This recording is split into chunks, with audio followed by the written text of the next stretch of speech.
Salam, saudaraku yang dikasihi Tuhan Yesus Kristus. Tanggal 28 Oktober 2021, saya akan sampaikan firman Tuhan, yaitu mengenai perintah dari tubuh kebangkitan. Selama ini kita sudah kenal amanat agung Tuhan Yesus Kristus. Itu satu perintah yang diberikan oleh Tuhan saat dia masih saudaraku, dan ini dahulu diamanatkan oleh Tuhan Yesus Kristus kepada Petrus. Kemudian di akhir zaman, penggembalaan yang menjangkau seluruh penjuru bumi ini diamanatkan kepada 7 tokoh yang di dalam kitab Wahyu pasal 1 ayat 16 disebut sebagai 7 bintang yang digenggam di tangan kanan Imam Besar Agung. Mereka pelaksana dari kegerakan kitab Wahyu, pelaksana penghukuman 7 meterai, 7 sangkakala, dan 7 bokor murka Allah. Saudaraku, jadi amanat dari Tuhan Yesus Kristus, perintah dari kebangkitan, dari tubuh kebangkitan Tuhan Yesus Kristus, ini sangat dahsyat. Mengutus hamba-hambanya yang diurapi untuk menggembalakan domba-dombanya di akhir zaman. Yohanes pasal 21 15-17. Sesudah sarapan, Yesus berkata kepada Simon Petrus, "Simon, anak Yohanes, apakah engkau mengasihi aku lebih daripada mereka ini?" Jawab Petrus kepadanya, "Benar Tuhan, engkau tahu bahwa aku mengasihi engkau."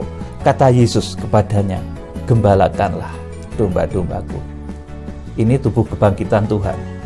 Kalau saudara membaca di ayat sebelumnya, ini adalah 3 kali ketiga Tuhan Yesus menampakkan diri kepada murid-muridnya, kepada orang banyak. Saudaraku, perintah Tuhan di dalam tubuh kebangkitan kepada Petrus ini adalah gembalakanlah domba-dombaku. Ayat 16. Kata Yesus pula kepadanya untuk kedua kalinya, "Simon, anak Yohanes, apakah engkau mengasihi aku?" Jawab Petrus kepadanya, "Benar Tuhan, engkau tahu bahwa aku mengasihi engkau." Kata Yesus kepadanya, "Gembalakanlah domba-dombaku." Diulangi lagi, seolah-olah Petrus ini nggak dengar. Padahal ini satu penegasan, satu tugas yang teramat penting harus dikerjakan oleh Petrus. Dan ini nanti menunjuk kepada diutusnya gembala-gembala di akhir zaman yang akan menggembalakan domba-dombanya Tuhan Yesus Kristus, yang disebut sebagai 7 gembala, sebagai 7 bintang yang digenggam di tangan kanan Imam Besar Agung, dan penggembalaannya nanti luar biasa. Ayat 17. Kata Yesus kepadanya untuk ketiga kalinya, "Simon, anak Yohanes, apakah engkau mengasihi aku?" Maka sedih hati Petrus karena Yesus berkata untuk ketiga kalinya, "Apakah engkau mengasihi aku?" Dan ia berkata kepadanya, "Tuhan, engkau tahu segala sesuatu. Engkau tahu bahwa aku mengasihi engkau." Kata Yesus kepadanya, "Gembalakanlah domba-dombaku." 3 kali. Ini satu penegasan bahwa akan ada pengutusan murid-murid pada saat itu. Teristimewa ini diberikan kepada Petrus. Saudaraku, di akhir zaman, saudaraku, nanti penggembalaan, perintah amanat penggembalaan ini akan diberikan oleh Tuhan, diperintahkan oleh Tuhan. Ini perintah dari tubuh kebangkitan Tuhan Yesus Kristus mengenai bangkitnya 7 gembala yang akan dipakainya sebagai tangan kanannya. Maka di Wahyu pasal 1 ayat 16 itu disebut bahwa 7 bintang itu menjadi tangan kanannya, karena dia akan dipakai seperti Petrus ini untuk menggembalakan jemaat-jemaat di segala penjuru bumi, di seluruh penjuru bumi, dari seluruh ujung bumi. Gembalakanlah domba-dombaku. Ini perintah dari tubuh kebangkitan Tuhan Yesus. Dan di akhir zaman, saudaraku, perintah ini diberikan oleh Tuhan kepada 7 guru, kepada 7 bintang untuk menggembalakan jemaat-jemaatnya, menggembalakan domba-domba Tuhan. Jadi domba itu bukan milik saya, domba bukan milik siapapun, tapi milik Tuhan Yesus Kristus. Gembalakanlah domba-dombaku. Saudara, Yang diperintahkan oleh Tuhan itu apa? Menggembala. Menggembala itu artinya apa, saudaraku? Membawa domba-domba itu ke padang terbuka. Satu tempat yang penuh rumput hijau, indah, menikmati, saudaraku, alam raya, tetapi dengan tetap memiliki satu jaminan perlindungan dari gembala. Jadi sekali lagi, menggembala itu membawa domba-domba ke padang terbuka yang penuh rumput hijau, menikmati indahnya alam raya, tetapi dengan satu jaminan perlindungan oleh gembala. Ini, saudaraku, yang nanti akhirnya di akhir zaman Tuhan itu tampil sebagai imam besar agung yang akan melindungi, saudaraku, memberikan jaminan perlindungan kepada domba-dombanya. Karena yang bisa melindungi domba-domba itu bukan badan saya, tetapi kuasa imam besar agung yang melawat ke seluruh penjuru bumi. Itu yang akan melindungi saudara, yang akan melawat saudara, menjaga saudara, memberikan jaminan perlindungan atas domba-domba milik Tuhan Yesus Kristus, milik Dia sendiri. Jadi, saudaraku, perintah Tuhan, saudaraku, ketika di dalam tubuh kebangkitan, perintah tubuh kebangkitan Tuhan Yesus Kristus itu bukan mengandangkan domba, ya saudaraku. Kalau mengandangkan domba itu, saudaraku, domba yang dikandang dan diakui sebagai milik kadang, saudaraku, oh itu dombaku, saudaraku, mencuri kemuliaan Tuhan. Sama sekali kita tidak berhak berkata seperti itu. Hamba Tuhan seperti apapun, sedahsyat apapun, tidak boleh berkata ini dombaku.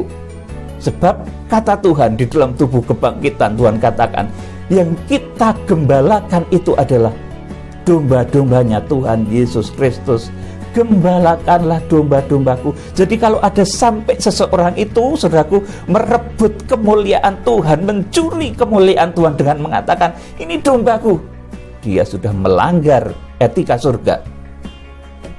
Saudaraku, karena domba itu yang punya Tuhan, datang dan perginya domba itu tergantung dari Tuhan Yesus Kristus, pemilik domba. Sudah, jadi perintah Tuhan itu bukan mengandangkan domba, ya saudaraku, tetapi menggembalakan domba. Kalau domba yang di kandang tadi, saudaraku, bahkan sering kemudian dianggap sebagai milik, aset pribadi orang yang menyatakan diri mungkin sebagai utusan Tuhan. Tetapi kalau dia sudah mengklaim diri sebagai pemilik domba, dia melanggar kekudusan Tuhan. Perhatikan baik-baik. Jadi domba yang ada pada kita itu, saudaraku, itu adalah dombanya Tuhan Yesus Kristus. Kita ini gembala-gembala kecil, gembala yang dipercaya oleh Tuhan Yesus Kristus untuk, saudaraku, menggembalakan domba-domba miliknya. Kita bukan pemilik domba. Saudaraku, sedang pemilik domba itu adalah Tuhan Yesus Kristus. Domba yang dikandangkan itu juga tidak bisa bertumbuh dengan baik, kerdil, saudaraku, dan mudah sakit-sakitan. Nah, tradisi yang sudah banyak terjadi secara lahiriah, domba itu dikandangkan, bukan digembalakan, bukan dingon, tapi dikandangkan, dicarikan makanan, dibelikan makanan, saudaraku, digemukkan, saudaraku, di tempat yang sempit, pengap, pesing, saudaraku. Domba nggak memiliki kebebasan sukacita. Akhirnya dombanya mudah sakit, mudah masuk angin, karena tempatnya itu pengap, kotor, dan lain sebagainya. Nanti kalau sudah besar, nanti dipotong, saudaraku, dijual, saudaraku. Itu bisnis domba. Jadi amanat Tuhan Yesus Kristus di akhir zaman itu, saudaraku, Tuhan menghendaki hamba-hambanya itu menjadi alatnya, menjadi tangan kanannya yang menggembalakan domba-domba milik Tuhan. Saudara yang dikasihi Tuhan, jadi sekali lagi, di akhir zaman, saudaraku, yang dahulu ini dinubuatkan pengutusan Tuhan kepada Petrus untuk menggembalakan domba-dombanya. nanti di akhir zaman saudaraku, supaya nanti penggembalaan itu menjangkau seluruh penjuru bumi, maka Tuhan akan membangkitkan 7 gembala yang akan menggembalakan domba-domba Tuhan di akhir zaman. Melepaskan domba-domba Tuhan dari tipu muslihat iblis. Membawa domba-domba Tuhan dalam suasana yang luar biasa, dalam suasana, saudaraku, tidak kekurangan, dalam suasana rumput hijau, air yang tenang, saudaraku. Yuk kita akan baca seperti apa suasana domba yang digembala itu, bukan domba yang dikandangkan. Kalau domba yang dikandangkan ya tadi, saudaraku, di dalam itu sering tengkar sendiri, seruduk-serudukan, saudaraku, rebutan pakan, saudaraku. Kemudian, saudaraku, karena tempatnya kotor, pengap, sakit-sakitan, dombanya kerdil, tidak bertumbuh, tidak bisa melihat indahnya bintang di langit. Akhirnya nanti kegenapannya mereka tidak akan bisa melihat bintang karena mereka dikungkung. Saudara yang dikasihi Tuhan, bagaimana suasana domba yang digembala? Mazmur pasal 23 ayat 1-6.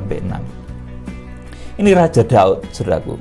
Ini merasa bahwa dia itu adalah gembalaan Tuhan, domba gembalaan Tuhan. Jadi saudaraku, sekalipun orang besar, kalau mendengarkan firman Tuhan, taat kepada firman Tuhan, itu dia disebut sebagai domba Tuhan.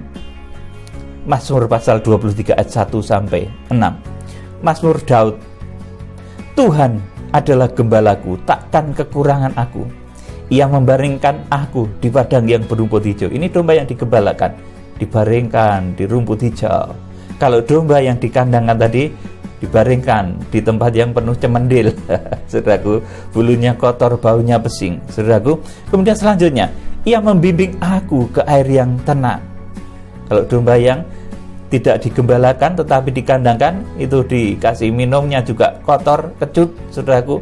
Kemudian selanjutnya, ia menyegarkan jiwaku, ia menuntun aku di jalan yang benar oleh karena namanya.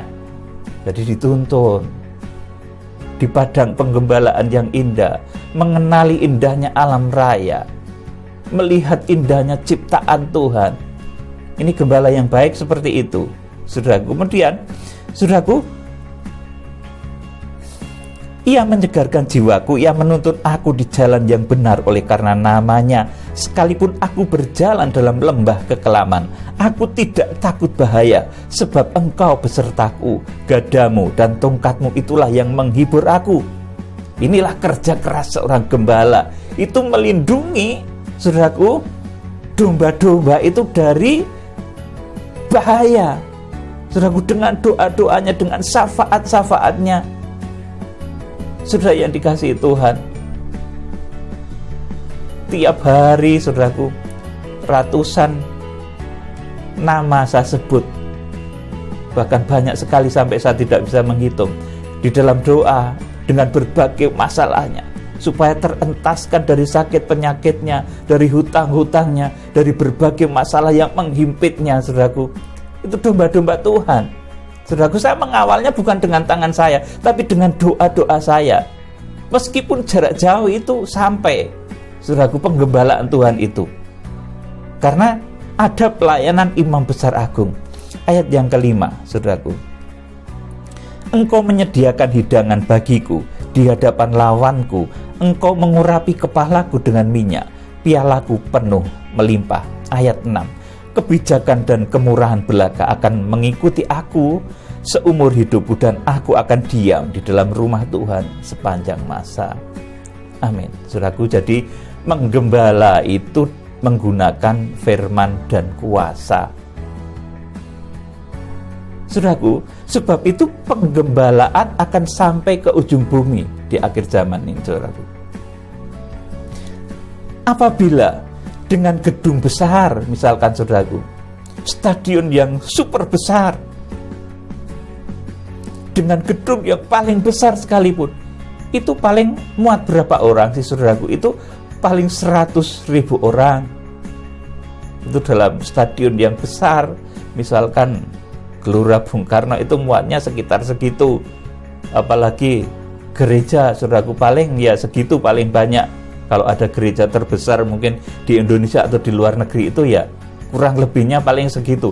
Tetapi dengan penggembalaan Tuhan lewat dibangkitkannya 7 gembala, Mika pasal 5 itu, saudaraku, nanti Tuhan akan menggembalakan, saudaraku, jemaat-jemaat ini, saudaraku, dari seluruh penjuru bumi ini.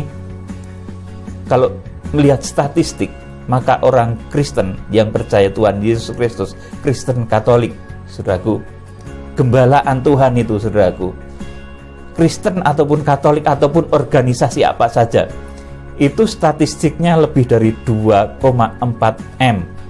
Bayangkan, saudaraku, gedung mana yang bisa muat sebanyak itu, saudaraku, untuk menggembala umat sebanyak itu, untuk menggembala dombanya Tuhan yang sebanyak itu.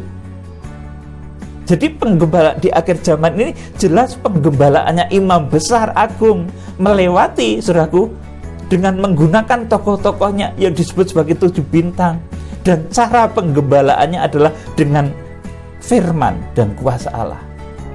Oleh karena itu, lewat jarak jauh pun bisa melakukan doa kesembuhan. Lewat jarak jauh pun, saudaraku, bisa melakukan mujizat-mujizat besar. Ini karena penggembalaannya Tuhan Yesus Kristus. Karena perintah dari tubuh kebangkitan tadi, tubuh kebangkitan yang sudah melintasi semua langit, perintah dari imam besar agung. Oleh karena itu penggembalaannya dahsyat, menggembala seluruh penjuru bumi, umat-umatnya di seluruh penjuru bumi, domba-dombanya di seluruh penjuru bumi. Jadi saudara, penggembalaan Tuhan ini harus mencapai seluruh penjuru bumi. Maka saudaraku, makna menjadikan segala bangsa murid Tuhan itu bukan nanti kemudian berarti seluruh dunia ini harus jadi orang Kristen. Tidak, saudaraku. Seperti kemarin saya sampaikan, surga itu, saudaraku, ada ukurannya. Tidak bisa diperlebar, tidak bisa dipersempit. Saudara baca di dalam kitab Wahyu pasal 21, pasal 22. Yerusalem baru itu ada ukurannya. Dan jumlah orang yang masuk ke dalamnya itu ada bilangannya. Roma pasal 11 kalau saudara membaca. Nanti ketika genap tubuh Kristus itu, saudaraku, maka saudaraku ada masa yang disebut masa penuaian, di mana Tuhan akan menuai kekristenan di seluruh muka bumi ini, saudaraku, di mana Tuhan akan mengumpulkan domba-dombanya dari seluruh penjuru bumi ini. Saudara, jadi makna menjadikan segala bangsa murid Tuhan itu bukan berarti nanti seluruh dunia harus saudaraku, menjadi orang Kristen, terima Yesus. Sebab ada orang yang memang selamanya itu tidak akan terima Yesus, saudaraku. Memang sudah begitu ketetapan Tuhan. Dan itu sudah menjadi satu ketetapan. Maka perintah Tuhan di dalam tubuh kebangkitan, saudaraku, ini justru gembalakan domba-dombaku. Sebab ada yang bukan domba-dombanya Tuhan, saudaraku. Dan itu, saudaraku, tidak disuruh untuk kita menggembalakannya.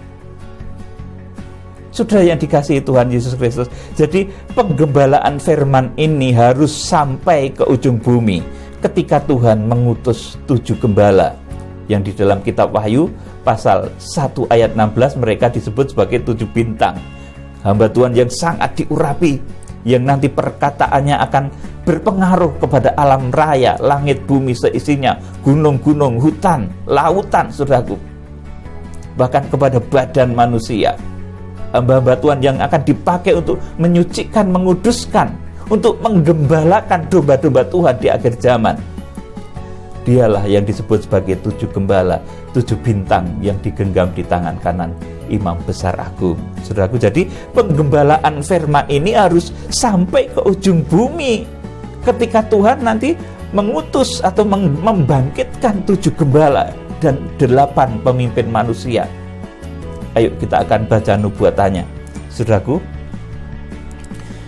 Mika pasal 5 ayat 4-6. Maka ia akan bertindak dan akan menggembalakan mereka dalam kekuatan Tuhan. Nah, penggembalaannya ini dalam kekuatan Tuhan. Kemudian dalam kemegahan nama Tuhan Allahnya, mereka akan tinggal tetap, sebab sekarang ia menjadi besar sampai ke ujung bumi. Dan dia menjadi damai sejahtera. Apabila Asyur masuk ke negeri kita dan apabila ia menginjak tanah kita, maka kita akan membangkitkan melawan dia 7 gembala, bahkan 8 pemimpin manusia. Mereka itu akan mencukur negeri Asyur dengan pedang dan negeri Nimrod dengan pedang terhunus. Mereka akan melepaskan kita dari Asyur apabila ia ini masuk ke negeri kita dan menginjak daerah kita.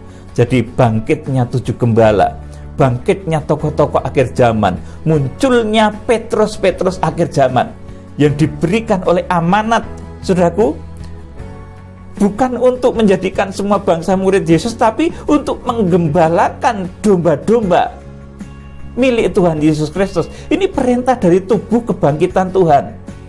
Itu perintahnya, gembalakanlah domba-dombaku. Ini Petrus-Petrus di akhir zaman. 7 bintang ini hamba Tuhan yang diperintah oleh Tuhan untuk menggembalakan jemaat-jemaat akhir zaman. Saudaraku, melepaskan dari dosa Asyur, dari dosa Nimrod, dari tipu muslihat iblis, dari kecemaran hawa nafsu dunia, dari tipu muslihat iblis. Maka saudaraku, ketika nanti di akhir zaman 7 tahun terakhir itu digenapi, Tuhan akan memunculkan hamba-hambanya yang seperti Petrus, yang dipasrahi oleh Tuhan untuk menggembalakan domba-dombanya. Sekali lagi, yang digembalakan ini domba-domba Tuhan. Saudaraku, bukan domba saya, bukan dombamu.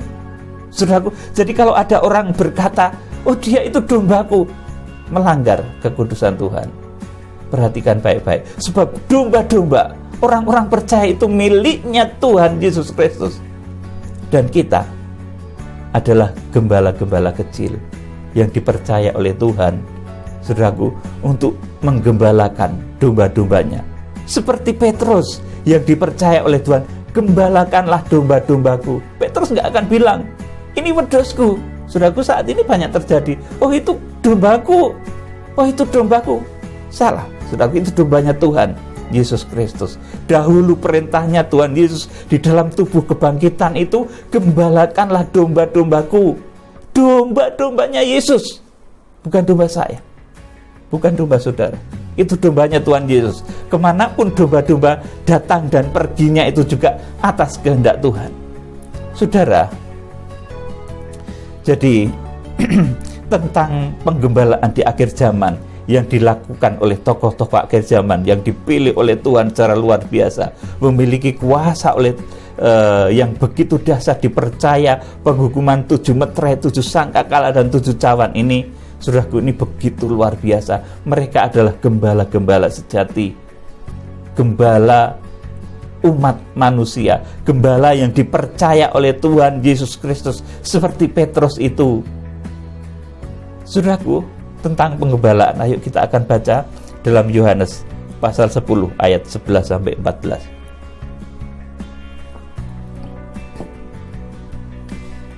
Ini teladan Tuhan. Akulah gembala yang baik. Gembala yang baik memberikan nyawanya bagi domba-dombanya. Sedangkan seorang upahan yang bukan gembala dan yang bukan pemilik domba-domba itu sendiri, ketika melihat serigala datang, meninggalkan domba-domba itu lalu lari, sehingga serigala itu menerkam dan mencerai-beraikan domba-domba itu. Ia lari karena ia seorang upahan dan tidak memperhatikan domba-domba itu. Akulah gembala yang baik, dan aku mengenal domba-dombaku, dan domba-dombaku mengenal aku. Amin. Saudaraku, jadi dalam penggembalaan ini, dalam penggembalaan di akhir zaman ini, ada ikatan batin. Penggembalaan itu apa, saudaraku? Itu terjadinya ikatan batin antara gembala dan domba. Ada saling mengasihi. Saudara, saya beri kesaksian. Setiap kali saya makan, setiap kali saya menikmati berkat-berkat Tuhan, setiap kali saya ingin membeli sesuatu, itu saya selalu teringat, ini berkat ini dari domba-domba Tuhan. Jadi ketika saya menggunakan berkat itu, saya selalu berdoa, Tuhan berkati ibu itu yang dengan tulusnya memberikan persembahan untuk pekerjaan pelayan. Ikatan batin, saudaraku. Bahkan ada yang tidak ada namanya, tetapi Tuhan gak akan pernah salah alamat. saya juga sebut, ini Tuhan yang tidak pakai nama ini. Dia memberikan persembahan. Tuhan berkati luar biasa dia. Tuhan gak akan salah alamat, saudaraku. Jadi mengenai nama ya saudaraku, di dunia ini kan banyak sekali nama yang sama. Mungkin Peter itu ada mungkin bahkan ribuan atau 5.000. Nama Daniel mungkin 7.000, saudaraku. Kemudian nama Yohanes itu mungkin 4.000, saudaraku. Ada nama-nama seperti itu, tetapi ketika Tuhan tuh memanggil satu nama dengan satu maksud jiwa tertentu, maka panggilan Tuhan itu nggak akan meleset, saudaraku yang dikasihi Tuhan Yesus Kristus. Jadi sekalipun ada 1000 Daniel, ketika yang dipanggil itu Daniel yang rumahnya misalkan Jakarta, saudaraku, Jakarta Utara, jalan ini, saudaraku, itu langsung frekuensinya itu akan nyaut, karena panggilan Tuhan itu begitu dahsyat. Nama Daniel banyak, tetapi Daniel yang dimaksud Tuhan itu akan tepat pada apa yang dimaksud Tuhan tadi, pada getaran apa yang dimaksud Tuhan tadi. Jadi saudaraku, di sini dikatakan, akulah gembala yang baik, aku mengenal domba-dombaku dan domba-dombaku mengenal aku. Jadi penggembalaan itu apa atau saudaraku? Itu terjadinya ikatan batin antara gembala dan domba. Jadi seperti tadi saya sampaikan, ketika saya itu hendak makan apa saja yang misalkan yang nikmat, saya itu ingat jemaat-jemaat loh saudaraku, ingat yang memberikan persembahan. Ketika saya mau membeli baju, saudaraku, saya ingat, oh ini Tuhan persembahan. Saya jadi di dalam hari-hari saya itu selalu doa dan ucapan syukur. Saya mengingat domba-domba gembalaan, saudaraku, dari seluruh penjuru bumi, dari seluruh penjuru Nusantara yang mendengarkan pemberitaan kitab Wahyu yang saya sampaikan ini. Jadi saudaraku, penggembalaan itu satu ikatan batin, saudaraku. Jadi ini juga saya sampaikan mengenai rahasia persembahan. Persembahan itu, saudaraku, itu merupakan ikatan batin, ibarat penggembalaan begitu, saudaraku. Suatu ketika seorang gembala itu, saudaraku, dicukupi oleh karena domba-dombanya menghasilkan wool, saudaraku. Akhirnya bisa menghangatkan gembalanya. Akhirnya gembala itu sayang sama dombanya. Sayang, dibesarkan, saudaraku, dipelihara dengan baik, saudaraku. Jadi seperti itu, saudaraku. Tuhan di dalam menggembalakannya, di dalam menggembalakan domba-dombanya melalui gembala-gembala kecil yang dipercaya. Melalui bintang-bintang Tuhan di akhir zaman tuh seperti itu. Ada ikatan batin antara Tuhan dan domba-dombanya. Antara domba-dombanya juga dengan, saudaraku, gembala-gembala kecil yang dipercaya untuk menggembalakan, saudaraku, domba-dombanya Tuhan Yesus Kristus tadi. Saudaraku, jadi seperti saya sampaikan, setiap kali saya melakukan apapun, saudaraku, saya beli barang sederhana, HP saya itu nggak mahal, saudaraku, ini HP murahan, saudaraku. Tetapi, saudaraku, saya ini bersyukur, saudaraku, ini persembahan dari jemaat itu yang dikasihi Tuhan itu.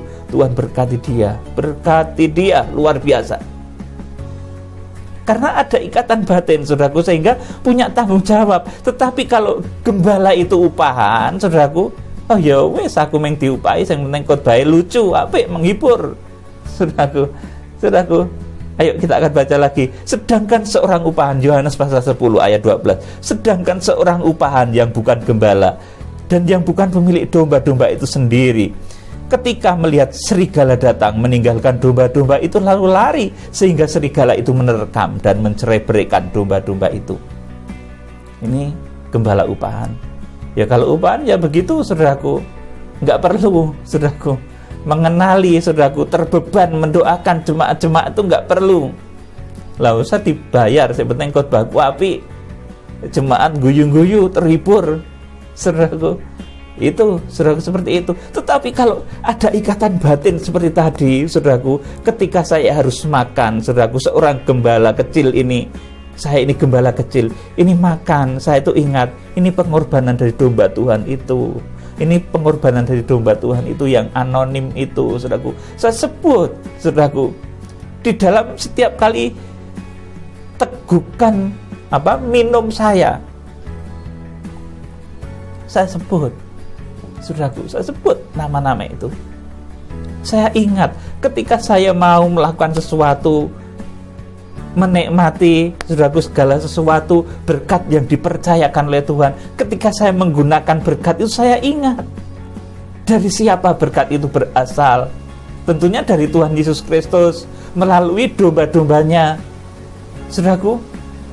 Domba-domba yang menyediakan bulu-bulunya, saudaraku, untuk melengkapi penggembalaan, supaya gembala tidak kedinginan, supaya gembala bisa ganti baju, saudaraku. Sekali lagi ya, ini baju saya kemarin hitam sekarang biru ya, saudaraku. Ini berkat pengorbanan dari domba-domba Tuhan itu, saudaraku. Saya ingat, karena itu, saudaraku, terjadi mujizat besar yang melawat baik saudara yang berada di Indonesia, saudara yang berada di Jawa, di luar Jawa, di luar negeri, semuanya lewat penggembalaan imam besar agung. Saudaraku, saudara akan dijamah, saudara akan dijangkau, sekalipun saudara berada di tempat jauh, saudara berada di negeri, mungkin berada di Amerika, Tuhan akan jamah, Tuhan akan jangkau, bisa Tuhan, saudaraku, melalui penggembalaannya Petrus akhir zaman. Sudah berada di Kroasia, Tuhan sanggup melawat saudara. Sudah berada di Australia, Tuhan sanggup melawat saudara. Jadi, saudaraku, di akhir zaman domba-domba itu diperintahkan oleh Tuhan supaya digembalakan. Supaya apa toh tujuannya, saudaraku? Kalau digembalakan, nanti domba itu akan melihat petunjuk bintang. Tapi kalau tidak digembalakan, dia di dalam kandang, saudaraku, nanti lingkup pergaulannya akan sangat sempit, kerdil, malah tarung sendiri di dalam, udrek-udrekan sendiri. Juga pertumbuhannya tidak sehat, saudaraku, karena saudaraku tidak bisa melihat indahnya alam raya. Saudara ingat deh, saudaraku, kalau ada satu ajaran yang mengharuskan, kamu itu nggak boleh mendengar ajaran sana-sana. Saudara, Alkitab ini yang nulis banyak orang, saudaraku, banyak nabi dan rasul. Dari perjanjian lama sampai perjanjian baru ini puluhan orang yang nulis. Kita harus belajar dari semuanya itu, saudara yang dikasih Tuhan. Jadi kita sebagai hamba Tuhan, sebagai gembala kecil itu, biarlah kita membiarkan domba-domba itu menikmati indahnya alam raya, menikmati indahnya sinar matahari, bulan dan bintang, supaya kita benar-benar menjadi gembala yang seperti Petrus tadi, saudara, yang dipercaya oleh Tuhan. Kita menjadi seperti Raja Daud yang dibaringkan di dalam rumput hijau, selalu penuh berkat, kelimpahan, perlindungan dari Tuhan yang luar biasa. Itu domba-domba yang digembalakan. Tapi kalau domba-domba yang tadi di kandang tadi, ya kebanyakan nanti di dalam itu udrek sendiri, saudaraku, tempur sendiri, sudil-sudilan sendiri. Kalau kelaparan nanti gembalanya disudil sendiri juga, saudaraku. Sudah, kiranya Tuhan memberkati, berkat luar biasa tercurah, berkat penggembalaan imam besar agung tercurah lewat kegerakan kitab Wahyu ini. Sudah diberkati Tuhan. Haleluya. Amin.